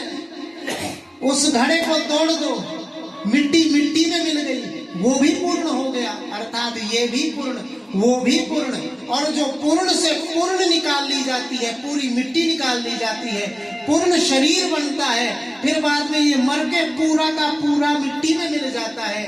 तो अर्थात ये भी पूर्ण है, वो भी पूर्ण है, और जो अंत में बचता है वो भी पूर्ण ही होता है। महाराज बोलो गोविंद भगवान की। 16 श्लोकों में भगवान की दिव्य स्तुति की। और हे परीक्षित, अद सर्वगुणों पेतम कालम परम शोभना, सभी गुणों में उत्तम वो समय आ गया। भाद्रपद का महीना आया, कृष्ण पक्ष आया, अष्टमी तिथि आई, बुधवार आया, रोहिणी नक्षत्र आया, रात्रि के ठीक 12 बजे हर्षण योग में आज उसी समय भगवान चतुर्भुज रूप में, कैसे चतुर्भुज रूप में, चतुर्भुज रूप में आज देवकी और वसुदेव के सामने प्रकट हो गए। बोल बाल कृष्ण लाल की। तम अद्भुतम बालकम अंबुजेक्षणम चतुर्भुजम शंख चक्र शंकर गदायुधम, शंख चक्र गदा पद्म लेके 4 भुजाओं वाला वो बालक वहां पर प्रकट हो गया। इसलिए सुखदेव महाप्रभु ने कहा, परीक्षित, जो वहां पर बालक प्रकट हुआ ना, वो साधारण बालक नहीं था। बोले फिर? तम अद्भुतम बालकम, वो बालक अद्भुत था। क्यों? साधारण बालक कैसे पैदा होता है? 2 हाथ 2 पैर है?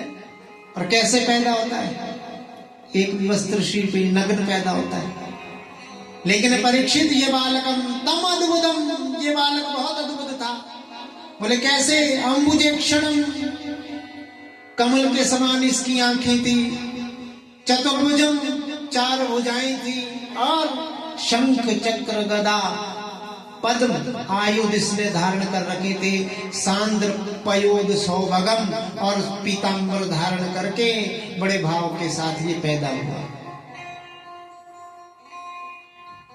परीक्षित जन्म लेते ही बालक की आंखें कैसी होती हैं?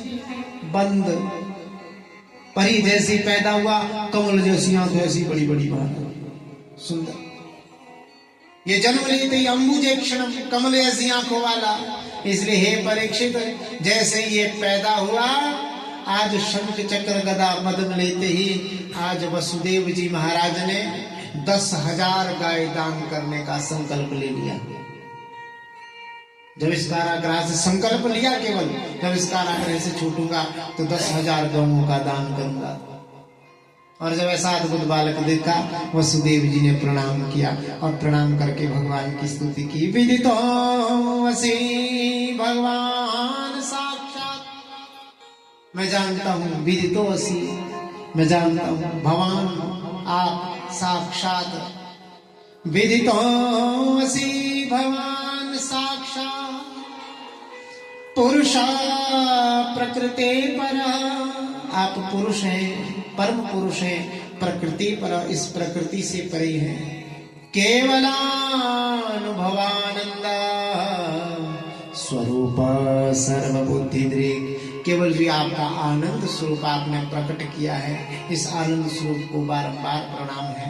आज भगवान ने कहा कि देवकी वसुदेव, जब स्वयंभू मनवंतर में देवकी तुम्हारा नाम था पृश्नी, वसुदेव तुम्हारा नाम था सुतपा, तुमने संतान को प्राप्त करने के लिए 12,000 वर्ष तक मेरी तपस्या की थी। 12,000 वर्षों तक तपस्या करके तुमने पुत्र मांगा तो उस मनवंतर में पृश्नी गर्भ नाम का मैं तुम्हारा पुत्र हुआ। जब तुम्हारा दूसरा जन्म हुआ, सुन रखी है ये बात? नहीं सुनी? जब तुम्हारा दूसरा जन्म हुआ, पहला जन्म किस रूप में? पृश्नी और सुतपा के रूप में। दूसरा जन्म हुआ अदिति और कश्यप रूप में। किस रूप में? अदिति और कश्यप रूप में। उस जन्म में मुझे पाने के लिए अदिति तुमने पयोव्रत धारण किया, मैं तुम्हारा पुत्र वामन रूप में प्रकट हुआ। बोल वामन भगवान की। तीसरे जन्म में मैं फिर तुम्हारा पुत्र आज पैदा हुआ। जैसे ही मैं शिशु बन जाऊं, शिशु रूप में आ जाऊं, तो हे वसुदेव जी मुझे गोकुल में छोड़ आना। वहां कन्या का जन्म हुआ होगा, उसे उठा के ले आना और इस प्रकार समझा के भगवान बभूवा प्राकृत शिशु, भगवान ने प्राकृत शिशु रूप धारण कर लिया। बोलो गोविंद भगवान की। और भगवान रोए नहीं, उन्हें पता है यदि रोऊंगा तो मामा जी आ जाएंगे, चुप रहे। एक नन्हे से बालक बनकर भगवान मां देवकी की गोद में प्रकट हुए और बड़े भाव के साथ भगवान अपने अंगुष्ठ का चोषण करने लगे महाराज। और ऐसा वर्णन आता है परीक्षित जैसे ही बिल्कुल छोटे बालक बन गए।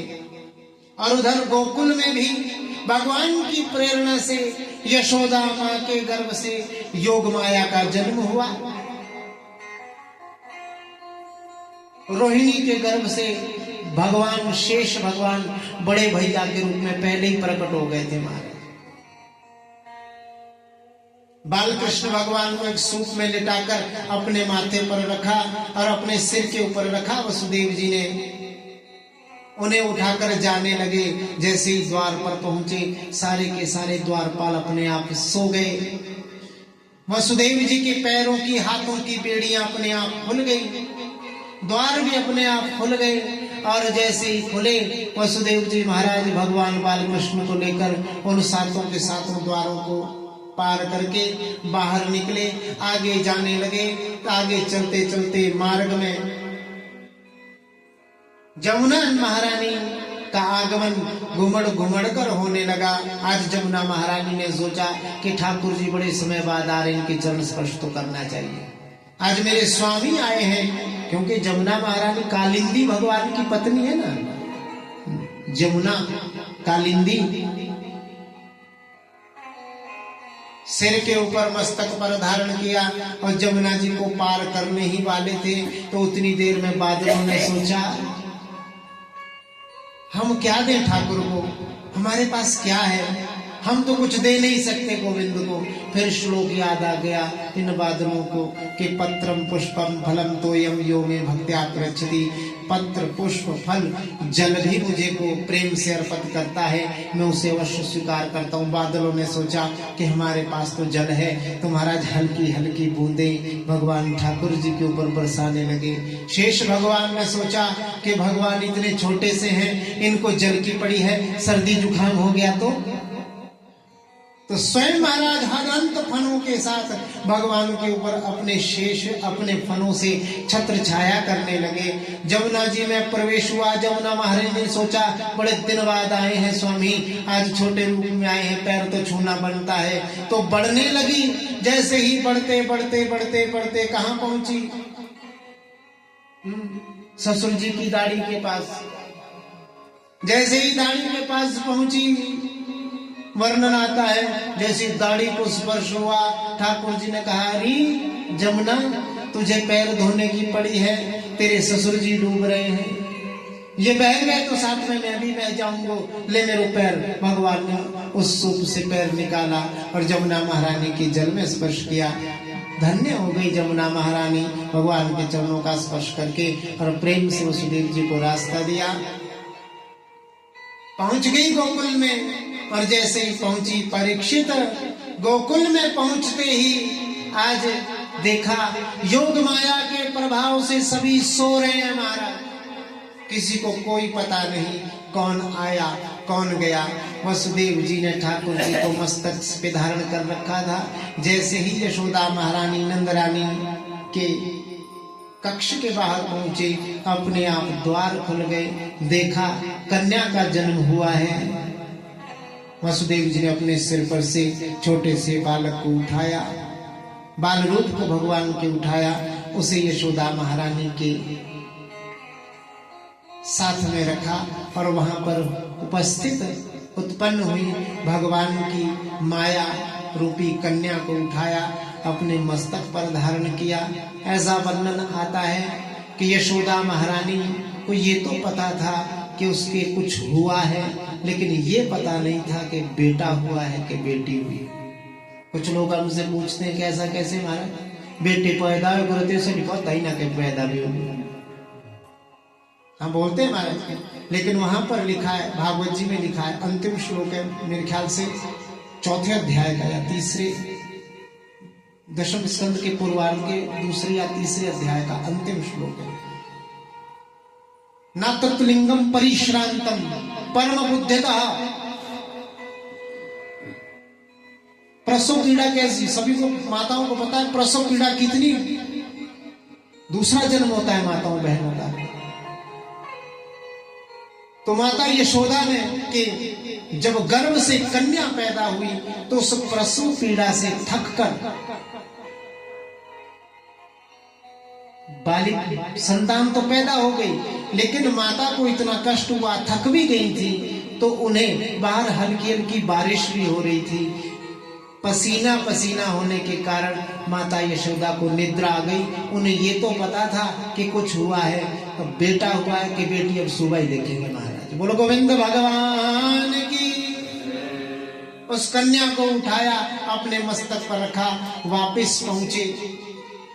वापस पहुंचकर जैसे ही कारागृह में पहुंचे परीक्षित, धीरे धीरे सभी द्वार अपने आप बंद हो गए, द्वार भी बंद हो गए और भाव के साथ जो बेड़ियां खुली थी वो बेड़ियां भी अपने आप पैरों में लग गई। परीक्षित, वास्तव में ये बेड़ियां क्या हैं? जब तो हम भगवान को अपने मस्तक पर धारण करते हैं, भगवान को अपनी बुद्धि में रखते हैं, तो हमारे काम क्रोध लोभ मोह रूपी सभी बंधन छूट जाते हैं। लेकिन जब वही माया को हम धारण करते हैं मस्तक पर, तो वही बंधन पुनः हमें प्राप्त होते हैं। ये कहकर अब जैसे ही वापस पहुंचे, बेड़ियां लग गई और जोर से वो कन्या जैसे ही चिल्लाई, रोने लगी। द्वारपाल हड़बड़ा कर उठे, क्या हुआ क्या हुआ? अंदर झांक कर देखा तो महाराज देवकी के आंगन में, देवकी की गोदी में एक बालक को देखकर, संतान को देखा। भागे भागे कंस के पास गए, कंस से कहा महाराज देवकी के अष्टम गर्भ में संतान पैदा हो गई है, आपको मारने वाला जो आकाशवाणी हुई थी वो पैदा हो गया। कंस ने अपनी तलवार उठाई, भागा भागा जाने लगा, नंगे पैर ही दौड़ा महाराज। जूते कहीं उसके पैरों के खड़ाऊ कहीं छूट गए, तलवार भी रास्ते में ही छूटी। भागा भागा कारागृह में पहुंचा, जैसे ही देखा कि ये बालक नहीं, ये तो बालिका है। देवकी ने कहा भैया इस बालिका को ना मारो, कन्या वध का पाप तुम्हें भोगना पड़ेगा, वैसे भी तुम इतनी संतानों का वध कर चुके हो, इस बालिका को छोड़ दो। इस बालिका ने तुम्हारा क्या बिगाड़ा है? वैसे ही अष्टम संतान पुत्र से तुम्हें भय था, ये तो वैसे भी पुत्री है। कंस ने, देखो बंधुओं, जब बहुत बढ़ जाता है ना क्या, लोभ और अपना स्वार्थ जब बहुत बढ़ जाता है व्यक्ति को, तो उसे कुछ दिखाई नहीं देता। उसमें क्या स्वार्थ था? उसमें स्वार्थ था कि इसे मार दूंगा तो मेरे संतान, मेरा जो वध करने वाली जो पैदा हुई है, इसको जो मैं मार दूंगा फिर मेरा कोई वध नहीं कर पाएगा। अपना स्वार्थ, स्वार्थ मूलित विग्रह। इसने क्या किया कि उस बालिका को उठाया। एक बड़ी प्यारी बात याद आ रही है, 5 मिनट लगेंगे, कह दूं। वहां पर लिखा है स्वार्थ मूलित विग्रह जब व्यक्ति का स्वार्थ सबसे ज्यादा अधिक बढ़ जाता है, व्यक्ति को सबसे ज्यादा प्रिय क्या होता है? अपना स्वार्थ। सबकी बात है, हमारी आपकी सबकी बात। एक राजा था, एक उसकी धर्मपत्नी रानी, और उस रानी का एक भाई था। वो बेचारा वहीं पर रहता था, राजा के पास से साला साल वहीं रहते थे। तो एक दिन बहुत समय बीत गया, रानी के भाई ने कहा, बहन मैं चाहता हूं कि मैं मंत्री बनूं, मुझे कुछ पद दिलवाओ जीजाजी से। रानी ने कहा, ठीक है तुझे मंत्री बनवाऊंगी मैं। रात्रि को पतिदेव आए कक्ष में। पतिदेव से कहा, रानी ने कहा कि सुनो जी। बोले आज्ञा? आज्ञा क्या है? मेरे भाई को मंत्री बना दो। राजा साहब ने कहा, क्या करो, क्या करेगा मंत्री बनके? खाता पीता है, मोटा तगड़ा है, घूमने दो, आनंद करने दो। बोले ना ना, इसको तो मंत्री बनाओ बस। अब पत्नी कहते, पति ना माने महाराज, मना करते, हो नहीं सकता। राजा ने कहा कि नहीं नहीं, इसको खाने पीने दो। रानी ने थोड़ी आंखें बड़ी कर दी, क्या कह रहे हो? नहीं नहीं, मैं तो वैसे कह रहा था। ठीक है तुम चाहती हो तो कल दरबार में भेज देना, एक दो प्रश्न करूंगा, ऐसे बस प्रश्न करूंगा, इसको भेज देना। अगले दिन खूब बढ़िया अपने भाई को तैयार किया। अपने भाई से कहा कि देखो, पतिदेव जो प्रश्न करे, राजा जो प्रश्न करे उसका उत्तर देना, यदि उत्तर ना दे पाओ तो समय मांग लेना। बोले ठीक है। पहुंचा राज दरबार में मनोज भाई जी। अब जैसे ही राज दरबार में पहुंचा तो कहा, हाँ जी साला साहब। बोले जी महाराज। मंत्री बनोगे? बोले जी महाराज। मंत्री पद लोगे? बोले जी महाराज। कुछ पूछूं? बोलो पूछिए महाराज। अच्छा ये बताओ कि व्यक्ति को सबसे प्रिय क्या होता है? और कुछ पता नहीं, मन में सोचा क्या उत्तर दूं। फिर बहन की बात याद आई कि समय मांग लेना। महाराज मुझे एक दिन का समय दे दो, मैं बता दूंगा। बोले ठीक है, ले लो समय। अगले दिन महाराज जैसे ही वापस अपनी बहन के पास गया, बहन से कहा, बहना इतना मुश्किल सवाल किया, मैं क्या बताऊं। बोले क्या पूछा? यही पूछा कि आदमी को सबसे प्रिय क्या होता है। तुम रुको, मैं पता करके आती हूँ। भागी भागी महारानी गई। कहां गई? पहले के जो मंत्री थे उनके पास पहुंची, महामंत्री के पास पहुंची। मंत्री के पास नहीं, महामंत्री के पास। महामंत्री जी से कहा, महामंत्री। जैसे ही द्वार पर पहुंची, ओह महाराज खड़े हो गए। महामंत्री जी, आओ आओ रानी साहिबा, कैसे आना हुआ है? बिना बताए क्या बात है? मंत्री जी आप बहुत बुद्धिमान हैं, आपको बहुत ज्ञान है, सारी आप चिंताएं हमारे स्वामी की नष्ट करते हैं, अच्छी अच्छी युक्तियां बताते हैं। एक बात बताओ, व्यक्ति को सबसे ज्यादा प्रिय क्या होता है? मंत्री जी समझ गए कि किसके लिए पूछने आई है। मंत्री जी ने भी कह दिया, रानी साहिबा अपना स्वार्थ। बोले ठीक है महाराज मैं चली। अरे रानी साहिबा बैठो, चाय पानी कुछ खाकर। नहीं नहीं बस मैं चली। भागी भागी गई, अपने भाई से कहा, ऐसा कहना अपना स्वार्थ सबसे प्रिय होता है। बोले ठीक है।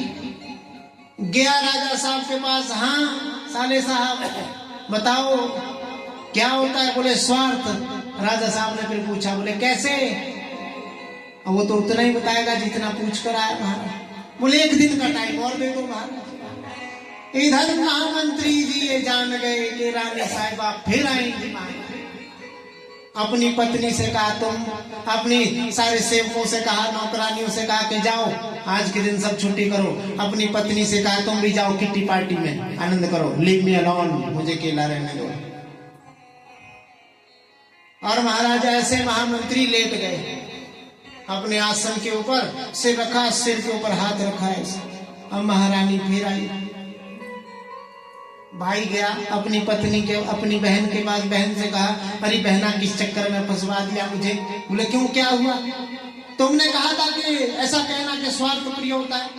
अब राजा साहब ने फिर ये पूछ दिया कि कैसे होता है। बोले समय ले आए हो? बोले हाँ। चिंता मत करो, बैठो आराम करो। महामंत्री के पास पहुंची द्वार पर जैसे ही, तो महामंत्री जी द्वार पर अंदर देखा, महामंत्री सिर पकड़े, ओह बहुत दर्द हो रहा है। बोले मंत्री जी क्या हुआ? बोले महाराज सिर दुख रहा है। मंत्री आज सिर दुख रहा है, सारे जो सेवक थे वो भी चले गए हैं, कोई नहीं है, मेरी पत्नी भी गई है किट्टी पार्टी में, यहाँ मैं बैठा हूँ, इस समय आपके प्रश्न का उत्तर नहीं दे सकता।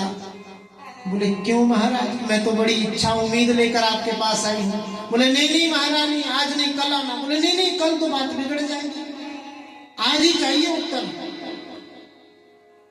बोले आज ही चाहिए? बोले हाँ। तो कैसे आपका सरदर्द ठीक हो? तो महामंत्री ने कहा कि सरदर्द ठीक कैसे होगा कि देखो नौकर भी गए हैं, पत्नी भी गई है, मन कर रहा है हुक्का पीने का। क्या पीने का? हुक्का। पहले तो गुड़गुड़ करते थे हुक्का।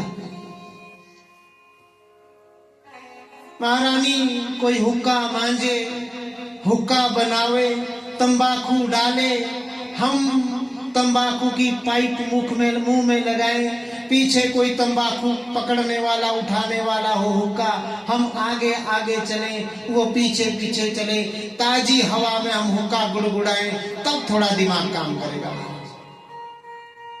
बोले बिना हुक्का मांझे नहीं चलेगा। बोले ना। तो फिर? तो बोलो हुक्का मैं ही मांझ देती हूँ। बेचारी महारानी ने कभी काम किया नहीं था, है?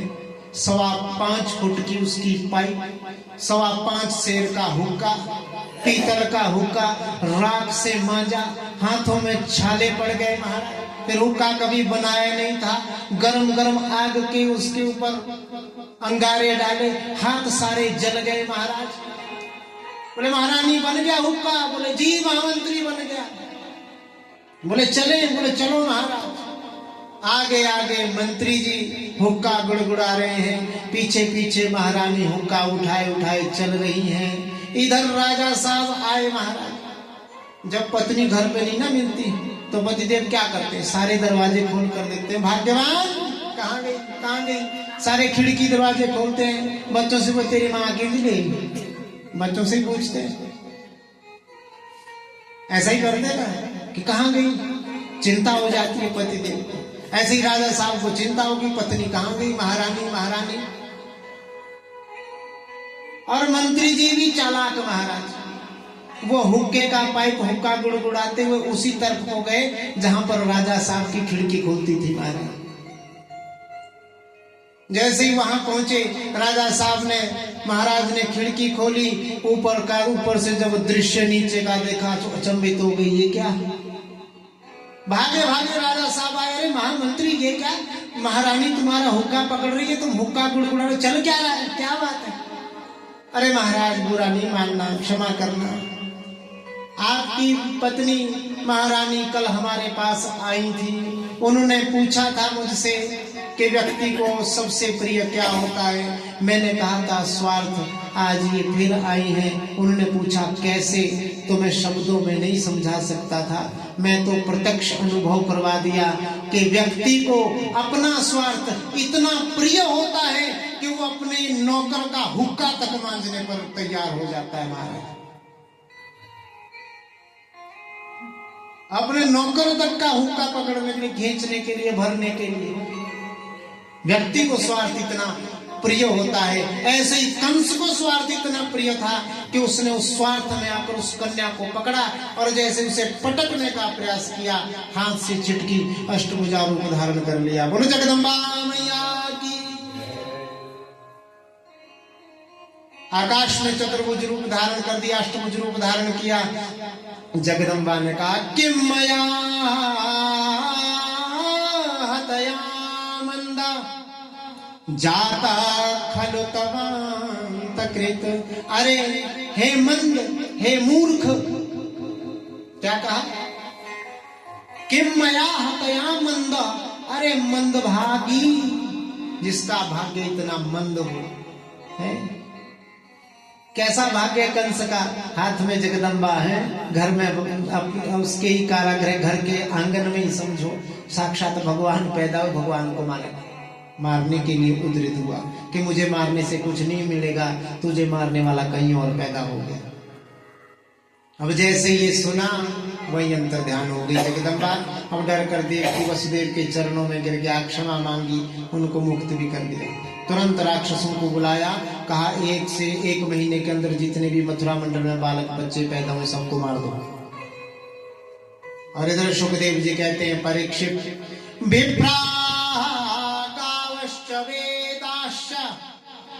तपः सत्यम दमं क्षमा श्रद्धा दया तितिक्षा च क्रतवश्च हरिस्तनु।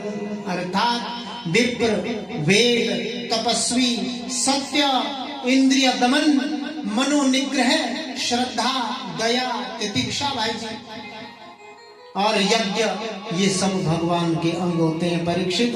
जो वेदों पर प्रहार करते हैं, जो ब्राह्मण को सताते हैं, जो गौ पर प्रहार करते हैं, जो तपस्वियों को सताते हैं, जो सत्य का आचरण नहीं करते, जिनके हृदय में श्रद्धा नहीं है, जिनके हृदय में दया नहीं है, सब समाप्त हो गई हैं। समझ लेना परीक्षित, वो साक्षात नारायण के अपराधी हैं महाराज। बोलो गोविंद भगवान की, साक्षात नारायण के अपराधी हैं। इधर तो इसने मीटिंग बुलवाई कंस ने बड़े बड़े राक्षसों की, केशी आदि, पूतना, तृणावर्त, अनेकानेक राक्षसों को बुलाया और मीटिंग की कि जितने भी 1 महीने के अंदर बच्चे हैं सबको मार दो।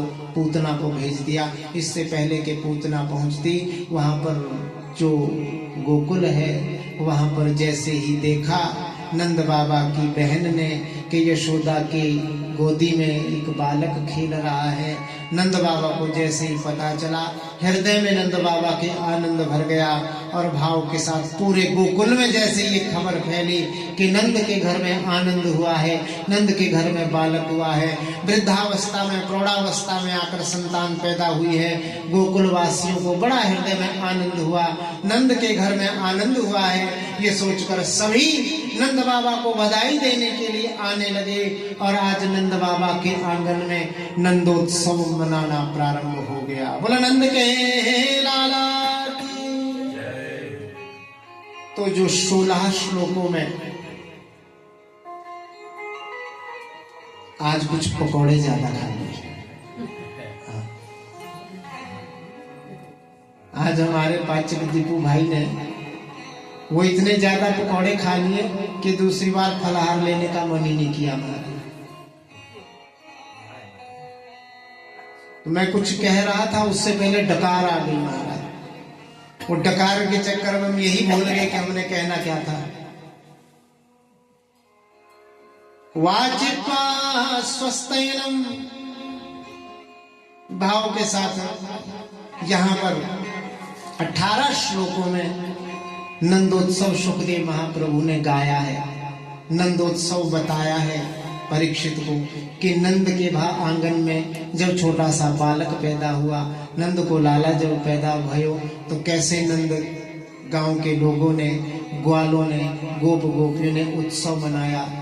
भाव के साथ सब नाचने लगे, गाने लगे, दधी माखन एक दूसरे के ऊपर फेंकने लगे और भाव के साथ कल तक सब नंदोत्सव मनाते रहेंगे। बोलो गोविंद भगवान की।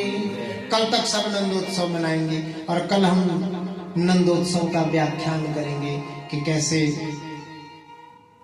सुखदेव महाप्रभु ने और कितना आनंद नंद और यशोदा को प्राप्त हुआ, कैसे नंदगांव के ग्वाल बाल, कैसे नंदगांव के गोप गोपियां सभी किस प्रकार से उस उत्सव में भाग ले रहे थे, ये सब हम कल के सत्र में सुनेंगे। मेरा मन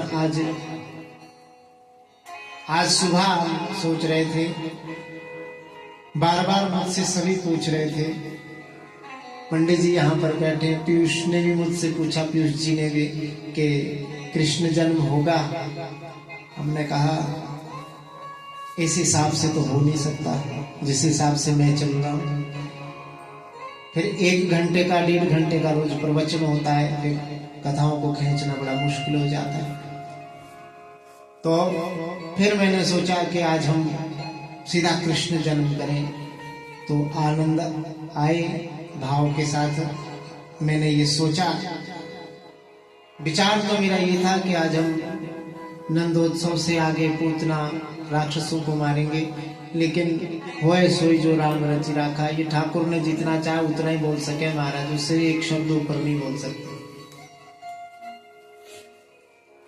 तो बंधुओं, आज की कथा को, आज के भाव को हम यहीं पर समर्पित करते हैं, ठाकुर जी के चरणों में समर्पित करते हैं।